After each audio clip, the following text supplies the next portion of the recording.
Bonjour à tous, meilleurs vœux si vous êtes sur le chemin du retour. Nous allons avoir une interview avec Jamid Dalali qui est lui à l'aéroport pour le départ direction Las Vegas. Il va présenter sa start-up sur place dans ce grand show mondial de l'innovation, une start-up dans les neurotechnologies. Bonjour, merci beaucoup d'être connecté avec nous. Je sais que votre avion décolle bientôt, donc on se précipite pour vous avoir avant ce départ. Vous nous entendez bien ? Très bien. Bonjour Delphine, bonjour à tout le monde. Je vois que moi, je suis un peu ému de partir à Las Vegas, mais vous êtes encore plus ému que moi. Je m'appelle Jamshid Dalili. C'est pas très Absolument. facile à prononcer, mais aussi habitué. Il y a aucun problème, Delphine. Allez-y. Je vais essayer de le Donc, refaire très bien tout à l'heure. Merci beaucoup pour votre correction. Alors, juste, je vais raconter un peu votre parcours parce que c'est intéressant pour comprendre un peu le cheminement qui vous a mené à cette création de start-up. Donc, vous avez mené des études brillantes, a priori. En tout cas, vous êtes passé par le lycée Louis-le-Grand, Polytechnique, docteur en physique en 1985, et puis avec une carrière managériale dans des grands groupes, ensuite patron de PME. Vous fondez la 3W Academy en 2012, qui est une start-up qui permettait de former les codeurs dont on a énormément besoin dans cet écosystème tech. Mais en 2018, eh bien, on vous diagnostique la maladie de Parkinson.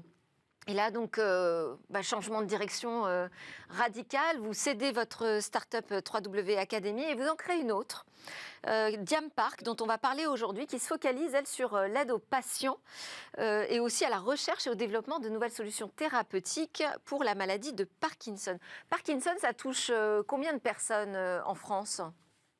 en France, ça touche 200 000 personnes, mais dans le monde, c'est 50 fois plus. Ça touche 10 millions de personnes.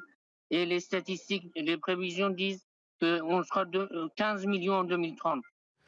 Et l'âge moyen de la détection de cette maladie de Parkinson, parce que vous aviez autour de 57 ans, si j'ai fait les calculs correctement. Exactement. Ben, c'est l'âge moyen. L'âge moyen de diagnostic est de 58 ans. Et alors, on prévoit une augmentation d'environ 65% de Parkinson dans les années à venir d'ici à 2030, entre 2010 et 2030. Comment vous expliquez déjà ce phénomène ? Aujourd'hui, c'est la deuxième maladie neurodégénérative en France et dans le monde, derrière la maladie d'Alzheimer. Donc, ces maladies neurodégénératives progressent au rythme du vieillissement des populations dans les pays développés comme dans les pays qui nous rattrapent en termes de développement économique et en termes d'industrialisation. Mais on pense qu'il y a un deuxième phénomène en jeu, qui est l'utilisation de certains insecticides à l'époque, il y a 20 ou 30 ans, qui sont peut-être plus interdits depuis, mais qui ont impacté la population qui arrive à 60 ans aujourd'hui. On va prochainement lancer une étude dans ce sens-là. C'est totalement en marge de mon activité sur Diampar, mais ça fait partie de notre contribution sociétale que de bien caractériser la maladie de Parkinson. Quant aux symptômes de la maladie de Parkinson, parce qu'on en a quelques images, mais on ne la connaît pas forcément très bien. Malheureusement, vous en avez quelques images à l'instant. Le premier des symptômes visibles, en tout cas pour tout le monde, c'est le tremblement, aussi bien du corps que des mains. Et dans mon cas, et chez pas mal de personnes également, c'est aussi une altération de la voix lorsqu'on est off, c'est-à-dire lorsque les médicaments habituellement prescrits ne font beaucoup moins effet. Donc, le problème, c'est qu'on ne sait pas mesurer les symptômes. On sait les voir, mais voir, c'est pas la même chose que mesurer scientifiquement. Et on a besoin de mesurer pour pouvoir guérir, pour pouvoir mettre au point des médicaments. Il faut savoir mesurer les symptômes. Et ça a été vraiment le point sur lequel je me suis spécialisé depuis 4 ans. Alors là, ce que vous allez présenter à Las Vegas, c'est une application DigiPark. Quelles sont ses fonctionnalités et puis aussi comment elle fonctionne justement ? La première des fonctionnalités, c'est de quantifier exactement les symptômes de la maladie de Parkinson. Quand chez un patient, on a intégré ça dans une application sur smartphone et sur téléphone, sur montre connectée. Et l'application s'appelle DigiPark. Et c'est disponible sur les stores Google et Apple. Vous cherchez DigiPark ou vous cherchez Diampark, vous trouverez l'application. Et donc, ça utilise la technologie et les brevets qu'on a déposés sur la mesure de la maladie de Parkinson. C'est ça qui fait de nous une entreprise high-tech, une neurotech. Et après, Cette application elle est destinée au plus grand nombre pour accompagner les patients du Parkinson, pour les aider à vivre au quotidien, parce que malheureusement, 10 millions de personnes vivent comme moi. Prendre ces médicaments, regarder ce qui se passe, faire des exercices de réhabilitation, dialoguer avec l'équipe soignante. Et Et cette application, elle permet en même temps, à l'occasion des essais cliniques, de mesurer l'efficacité d'un médicament en vie réelle. donc là, c'est un dispositif médical, il a ce statut. Il est utile, vous nous l'avez expliqué, à la vie des patients. Il est également utilisé par les médecins, par le corps médical. Alors, il est utilisé dans le cas des patients comme outil de dialogue entre le patient et le médecin. Effectivement, le patient, il va voir typiquement son neurologue tous les 6 mois. Et quand il y va, aujourd'hui, il a 20 minutes pour dire bah, ça allait à peu près bien. Ah bah, ça va un peu moins bien qu'avant, donnez-moi plus de médicaments. Mais nous allons changer cette donne, je l'espère. C'est-à-dire que le, le patient peut partager très facilement à travers l'application son rapport médical des 6 derniers mois.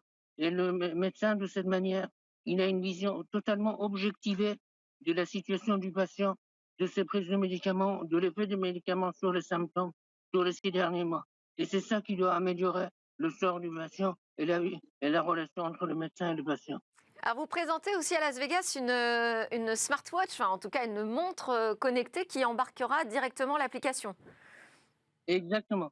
L'avantage de la montre, c'est qu'on mesure en temps réel et en continu. Et donc, c'est pas très ergonomique, mais ça n'a pas d'importance. Vous lancez l'application et vous n'y touchez plus de toute l'année. Et c'est parfaitement complémentaire du téléphone où l'interaction est très ergonomique et où la mesure serait discontinue. Alors, C'est- on attend beaucoup quand même des neurotechnologies, des neurosciences, mais ça génère également beaucoup de fantasmes. On pense par exemple au projet d'Elon Musk, Neuralink. Il y a des choses qui existent déjà aujourd'hui en matière de stimulation euh, pour la maladie de Parkinson. Est-ce que vous travaillez également sur ce type de thérapie? Absolument. Alors, nous allons participer à un essai clinique où des patients vont être neurostimulés, ça s'appelle la deep brain stimulation ou la stimulation cérébrale profonde. Et ces patients seront suivis avec Digipar avant et après l'opération. Avant l'opération, c'est pour caractériser les meilleurs candidats à l'opération. Et après l'opération, c'est pour évaluer l'impact de l'opération de brain stimulation sur justement les symptômes du patient. Ça se faisait déjà, mais ça se faisait de manière, on va dire, manuelle. Maintenant, ça va être totalement automatisé grâce à Digipar. Donc, on va pouvoir passer à l'échelle mondiale. Et alors là, vous disiez que vous étiez ému de partir à Las Vegas sur ce CES, hein. C'est vraiment le méga salon, le grand rendez-vous mondial. Qu'est-ce que vous en attendez? Est-ce que l'objectif pour vous, c'est d'aller séduire des investisseurs américains, vous lancer sur ce marché également? Entre autres, oui. Ben, si vous voulez, en France, je le disais, il y a 200 000 patients. Ça fait que le 50e de la population mondiale. Aux États-Unis, il y a 1 million de patients. Ça fait déjà 5 fois plus. C'est un marché plus grand. C'est un marché unifié comme c'est le marché européen déjà. Donc nous sommes certifiés avec le dispositif médical, la réglementation européenne. On va solliciter aussi l'homologation FDA pour accéder à tout le marché américain où c'est plus facile de se financer, me dit-on. Je vous dirai à mon retour si c'est vrai. Ah bah super, on veut bien avoir votre retour après ce salon de Las Vegas avec grand plaisir. Je vais vous laisser partir prendre votre avion. On vous souhaite vraiment un très bon salon, un très bon CES 2023. Merci beaucoup.